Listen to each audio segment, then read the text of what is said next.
नमः सिद्धिभ्यः। जय बोलिए त्रिकालवर्ती त्रैलोक पूज विश्वाराध्य पंच परमेष्टि भगवान की, अनंतानंत सिद्ध परमेष्टि भगवान की,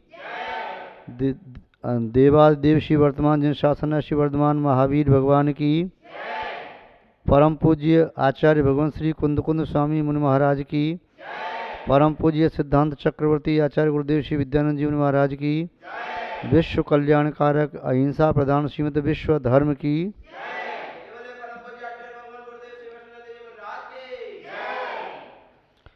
जैनम जयतु शासनम विश्व कल्याणकारकम। धर्म स्नेही सत श्रद्धालु यहाँ पर उपस्थित आप सभी भव्य वर पुंडरीक पुण्यात्मा महानुभाव, भगवान महावीर स्वामी के ये शाश्वत सिद्धांत जीवन में किस प्रकार सुख और शांति देने में निमित्त बनते हैं। जिस प्रकार शक्कर के दाने पानी में दूध में घुल करके अपनी मिठास छोड़ देते हैं, उसी प्रकार भगवान महावीर स्वामी के सिद्धांत जीवन में सुख और शांति तथा आनंद को घोलने वाले होते हैं। पानी को, दूध को मिठास के अलावा किसी अन्य प्रकार से नहीं किया जा सकता। पानी में चाहे आपने गुड़ डाल दिया, चाहे बूरा, चाहे शक्कर, चाहे आपने मुनक्का डाल दिया, चाहे आपने किसी और रस डाल दिया, मिठास के संयोग से ही जल मीठा होगा। जिस पदार्थ में स्वयं मिष्टपना नहीं है, वह पदार्थ कितना भी डाल दो उससे जल मीठा नहीं हो सकेगा। मुट्ठी भर शक्कर के माध्यम से गिलास का पानी मीठा हो गया। शक्कर के वर्ण का नमक मुट्ठी भर डालो, चाहे बोरा भर डालो, गिलास का पानी मीठा नहीं हो सकता। ऐसे ही जीवन में सुख और शांति को प्राप्त करने का एक ही मार्ग है, एक ही मार्ग था, एक ही मार्ग होगा, वह है धर्म। और धर्म के संबंध में आपने देखा, धर्म है अहिंसा। अहिंसा के बिना जीवन में कभी भी, कहीं भी, किसी को भी चाहे और सब कुछ मिल जाए, किंतु सुख और शांति नहीं मिल सकती। उसका वही एक बीज है। नीम का पेड़ जब भी पैदा होगा, नीम के बीज से ही पैदा होगा। आम का पौधा आम के बीज से ही पैदा होगा। बाग में यदि नीम का पेड़ लगाने की ख्वाहिश है, तो या तो नीम का बीज बोना पड़ेगा या नीम का पौधा उखाड़ के लगाना पड़ेगा। अन्य हजारों पेड़ लगाने से नीम का पेड़ वह बन नहीं जाएगा। ऐसे ही जीवन में अन्य अनेकों कार्य करने से अहिंसा नहीं बनती। बिना अहिंसा के जीवन में सुख शांति आती नहीं। अहिंसा के संबंध में आपने देखा, अहिंसा एक ऐसा विराट व्यक्तित्व है जिसके अंग और उपांग भी हैं। मनुष्य का शरीर होता है, मनुष्य केवल सिर को नहीं कहते, हाथों को मनुष्य नहीं कहते, पाँवों को मनुष्य नहीं कहते, केवल धड़ को मनुष्य नहीं कहते। मनुष्य अखंड है। उसका कोई भी अंग काट करके अलग कर दिया जाएगा तो मनुष्य का समग्र और समीचीन रूप सामने नहीं आ सकेगा। ऐसे ही अहिंसा धर्म को पूर्णतः समझने के लिए सत्य, अचौर्य, ब्रह्मचर्य, अपरिग्रह, इन्हें समझना भी जरूरी है। अहिंसा को समझने के लिए राग और द्वेष क्या है, इसे समझना जरूरी है। अहिंसा को समझने के लिए क्रोध, मान, माया, लोभ क्या है, इसे जानना जरूरी है। अहिंसा को समझने के लिए पाप प्रवृत्तियां क्या हैं, इन्हें भी जानना जरूरी है। किसे छोड़ने से अहिंसा पूर्ण होती है और किसे ग्रहण करने से अहिंसा पूर्ण होती है। प्रत्येक वस्तु अनेक धर्मों से युक्त होती है। उसमें नास्तित्वपना भी होता है तो अस्तित्वपना भी होता है। सात भंग के माध्यम से वस्तु तत्व का यथार्थ निर्णय किया जा सकता है। ऐसे ही अहिंसा शब्द कह रहा है जहाँ हिंसक भाव का त्याग हो गया, हिंसन भाव का अभाव हो गया, हिंसक वचनों का अभाव हो गया, हिंसक प्रवृत्ति नष्ट हो गई, अहिंसा अपने आप प्रादुर्भूत हो गई। हिंसा का अभाव ही अहिंसा है, अंधकार का अभाव ही प्रकाश है। अंधकार का अभाव किए बिना प्रकाश नहीं मिल सकता, ऐसे हिंसा का परित्याग किए बिना अहिंसा प्रादुर्भूत नहीं हो सकती। अहिंसा की रक्षा के लिए सत्य आदि हैं, प्रेम और वात्सल्य हैं, मैत्री और कारुण्य भाव हैं।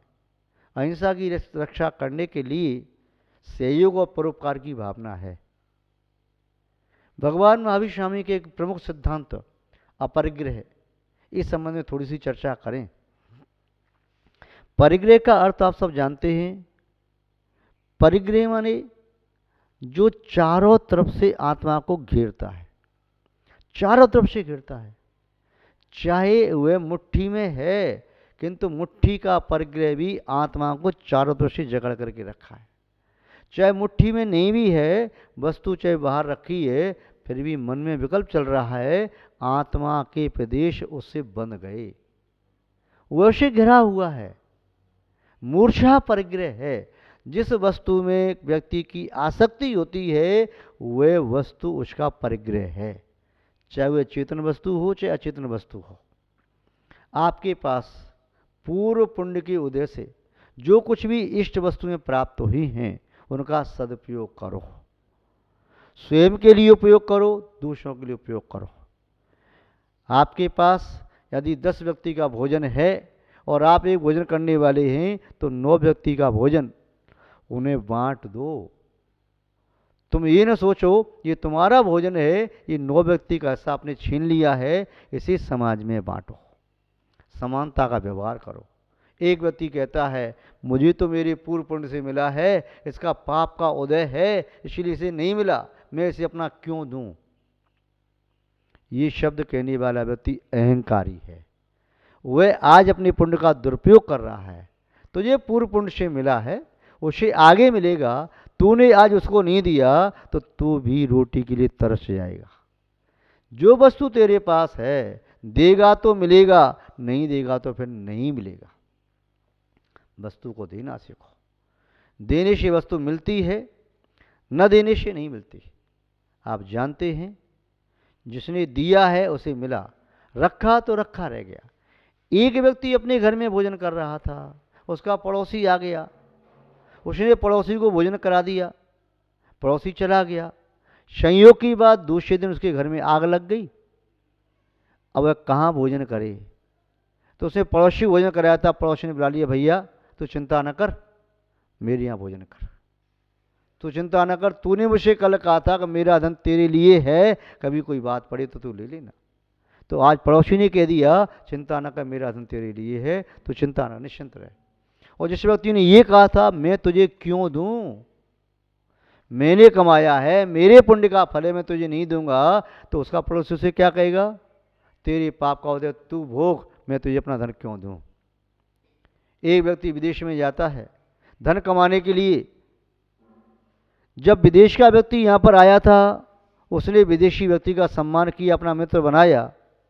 अब वह विदेश में गया, धन कमाया, संयोग से धन लुट गया, जहाज डूब गया या धन छिन गया या घाटा लग गया। विदेशी मित्र ने कहा तो चिंता न कर, मैं तेरे साथ हूं। उसने विदेशी को जो उपकार किया, भोजन कराया, सहायता की, आज विदेशी ने उसकी सहायता की। घर में रखा हुआ मिलता नहीं है। ये जीव आत्मा भी इस शरीर को छोड़ करके आगे जाएगा तो इस शरीर से जो जो जिसको देखे जाएगा वह व्यक्ति अथवा अन्य कोई व्यक्ति इस आत्मा को वहाँ पर देने वाले मिलेंगे। जिसने दिया है उसे नियम से मिला है, जो देता है उसे मिलता है, जो देगा उसे मिलेगा, रख जाएगा तो कहीं नहीं मिलेगा। समाज में असमानता का व्यवहार हिंसा को जन्म देता है। समाज में समानता का व्यवहार रखो। तुम्हारा पुण्य है तो उसका सदुपयोग करो।